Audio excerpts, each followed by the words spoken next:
What's up traders, welcome to Failure to Displace. This video is going to be a little bit different. I've had no trades this morning in the London session due to so many red news folders, so I thought that this would be a good opportunity to address a couple of recurring things that just keep popping up in the comments section on my videos.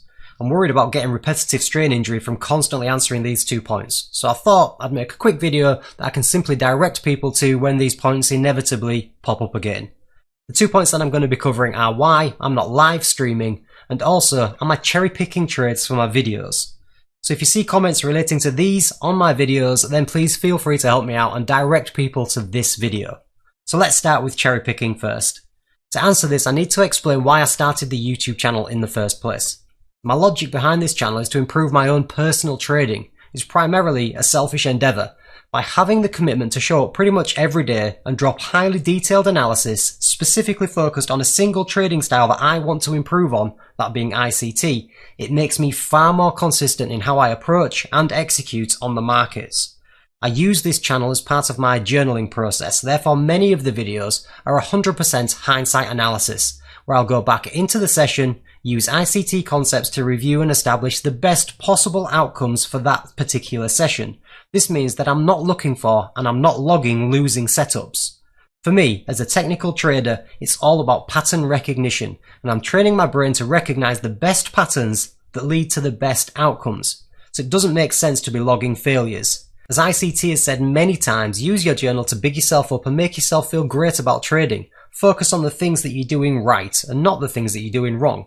And that's what these hindsight videos are for me. They're a pat on the back and a reminder that I have the technical skills to identify killer setups pretty much every day, and in the process of creating these videos and explaining these setups, I'm embedding them into my brain so that I can more effectively recognize these winning patterns when they occur in real time in the future.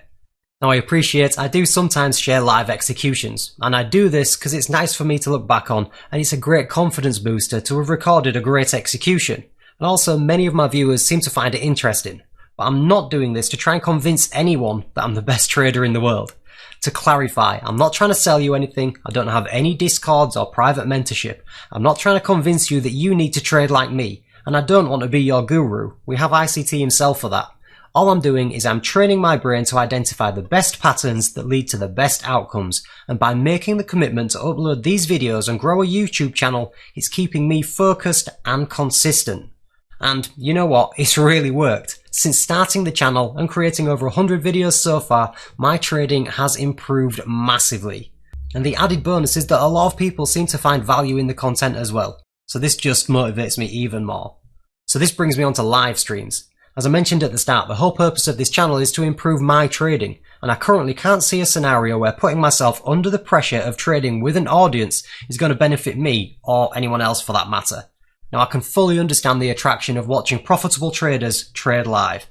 However, I've seen many of those profitable traders crumble under the pressure of an audience. The hate that's rolled out at them when they take a loss, the spamming comments telling them that their analysis is wrong, and the apprehension that they must go through every time they take a trade, and they know potentially hundreds of other people are taking action on their analysis. It's not the kind of pressure I want. Trading for me is not a spectator sport. I get stressed out enough just having my own money on the line. It's not good for the viewers either, in my opinion. I only became profitable when I sacked off live streams and Discord gurus and just began trusting my own analysis.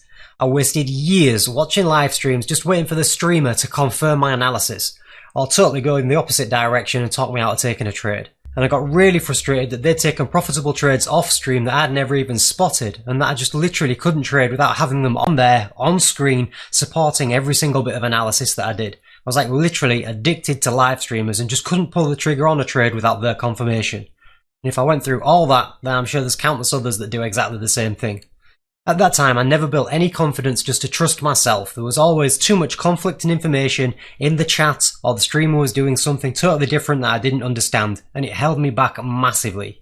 It was only once I cut all of that out and began solo backtesting, focusing on my personal development, understanding ICT concepts and building my own strategies, that my confidence grew massively.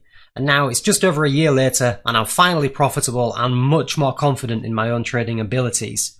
And if you're one of those traders who just needs to watch a live stream before you can take a trade, then trust me, the sooner you cut the cord and start thinking for yourself, the better.